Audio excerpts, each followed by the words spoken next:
Welcome back to Mini-Modelog. This week we're sticking with Shadespire and it will be the other expansion. Now I bought both of these at Games Workshop, so I paid £17.50 each, which isn't too bad considering this one you have 7 models in. You can get them cheaper from other stockists, including Element Games, but I just happened to be in Games Workshop at the time of payday. But we'll take a look inside the Sepulchral Gaurd in just a moment, and hopefully you've seen the Orc one, which I'll pop a link for up in the top corner there. So let's get into the Sepulchral Gaurd. So let's take a look at the Guard, the Sepulchral Gaurd. Obviously I'll show you the back of the box like I did with the Orcs. The sides are mostly the same as what the Orcs were, just with the Guard instead of Orcs. So you've got the Warden there, fully painted, and you've got all 7 models as before. And the contents is 7 fighters, 7 fighter cards, 29 Sepulchral Gaurd, and 31 universal upgrade, ploy, and objective cards. So obviously again, some of them will be faction specific, others will be things you can use for any of the factions you actually own. Obviously, it being an expansion, you do need the core set, and I'll say this probably for every expansion I unbox because I can see me getting the next 2 as well. But you do need the core set to round out your deck properly for objectives. So let's take a look inside.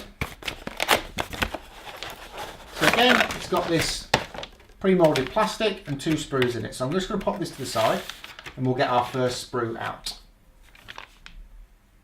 So you can see there's 4 bases on that as well as all the other bits. These I'm not looking forward to undoing because they're slightly more fragile. So I reckon I might end up using glue on these because I can see me snapping things I shouldn't snap. But we shall see. They're supposed to be push fit again, and I'll see how I go with them when it comes down to it. So I'm just going to bob this out of the way and get you the second sprue. So that's the second sprue. Again, you can see the Warden on this side, as well as all the other bits and pieces for the other models. So that's the 2 sprues. Let's get the other one back. So get those 2, like before. You of course get the instructions, which are here, and that basically is brilliant. I'm loving the instructions. Fully comprehensive, tell you exactly what goes with what, all numbered, so it's dead easy to put together. And I like this because unlike Malifaux, where you have to go online for them, they're there. You don't have to have an internet connection to find out how to put your models together, which is fantastic. So I'll bob that on top of there. And then finally, you get the 2 decks of cards similar to what you got in the Orc one. And you've got the Champion there. And then the other one is just a card called Fortify. There's an example of a card you can use for any faction. It's not faction specific. So it's great that they're doing that. That you can basically amplify the number of cards you have and increase the number of cards you have for any of your decks rather than it just being one warband specific.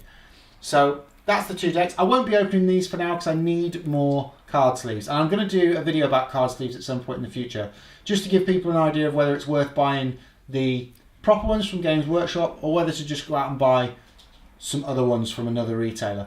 I'll show you what I do, give you my opinion, and you can let me know. But that is the Sepulchral Gaurd unboxing. Later this week I'll put the Warden together for you and show you how that goes together using the instructions. For now, my subscribe button should be coming at the top there, and some other videos should be popping up, including last week's video and also my other Shadespire content. But I'll see you later on this week when we pop the Warden together. Bye.